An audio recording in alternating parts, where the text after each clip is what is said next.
Chers auditeurs, nous voici encore ensemble pour continuer nos révélations. Nous avons parlé la dernière fois de l'autorité du chrétien. Nous avons dit que ça ne dépend pas de votre effort. Si c'est l'effort, les chrétiens en ont fait beaucoup.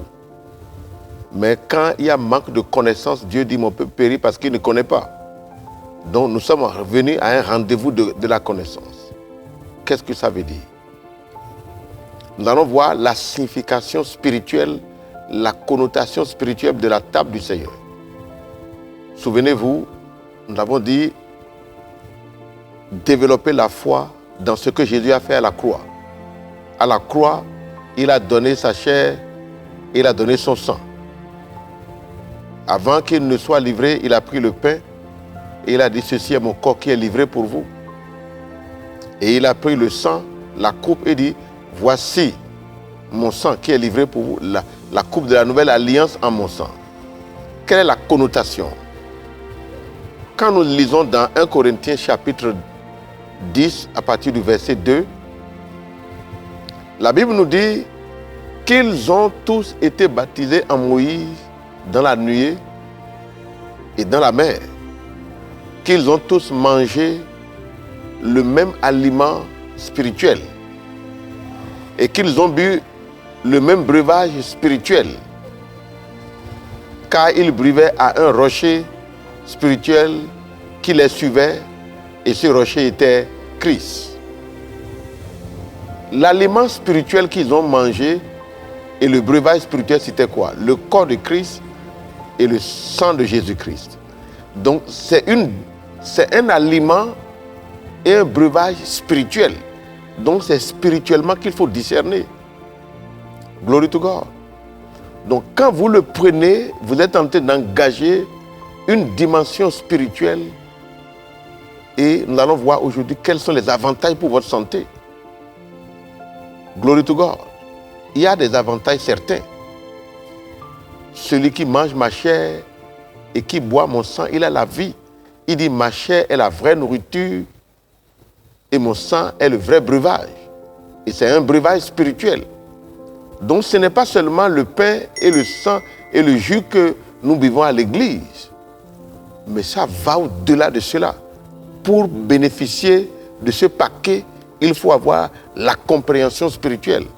D'abord, il y en a qui s'en privent, ils ne veulent pas prendre. Parce que Jésus dit quoi? Dans 1 Corinthiens 11, au verset 26, il dit « Car toutes les fois que vous mangez ce pain et que vous buvez cette coupe, vous annoncez la mort du Seigneur jusqu'à ce qu'il revienne. » Et nous avons vu que la mort du Seigneur à la croix a deux connotations. Il nous a sauvés et c'est par sa mort à la croix que nous avons été aussi mis à mort. Le vieil homme est crucifié à la croix. Voilà les deux paquets. Et cela s'est fait par la mort de Jésus-Christ à la croix. Donc celui qui mange la chair de Jésus et qui boit son sang, il engage les deux à la fois. Glory to God. Mais combien de chrétiens ont cette compréhension? Ils ne comprennent pas.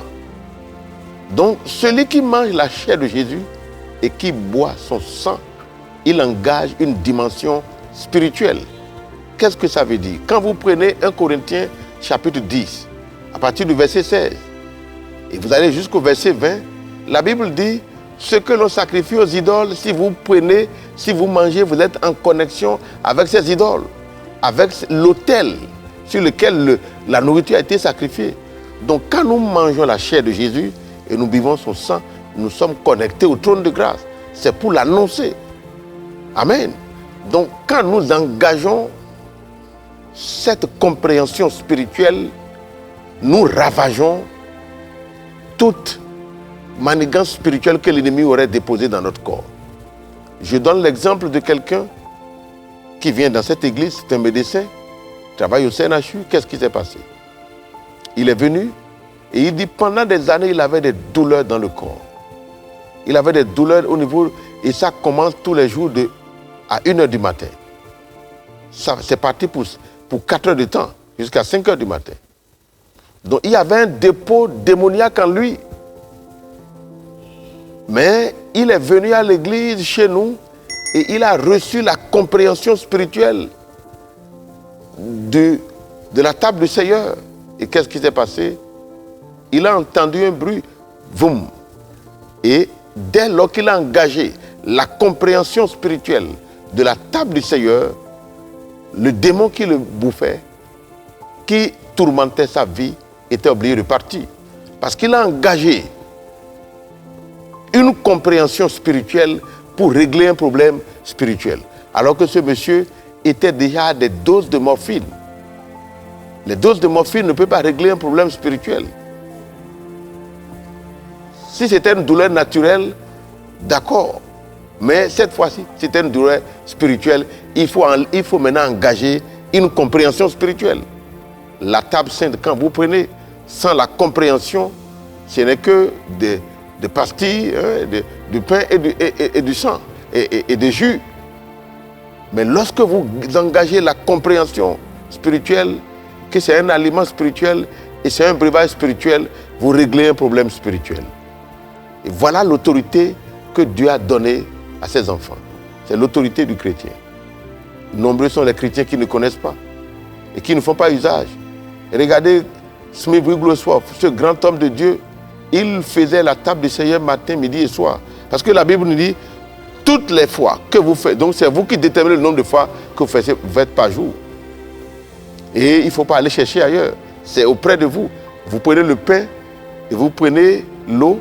Vous dites c'est le corps de Jésus, c'est le sang de Jésus. Vous buvez avec foi. Le système de votre santé sera purifié par la force de la compréhension qui est derrière la table du Seigneur. Soyez bénis abondamment.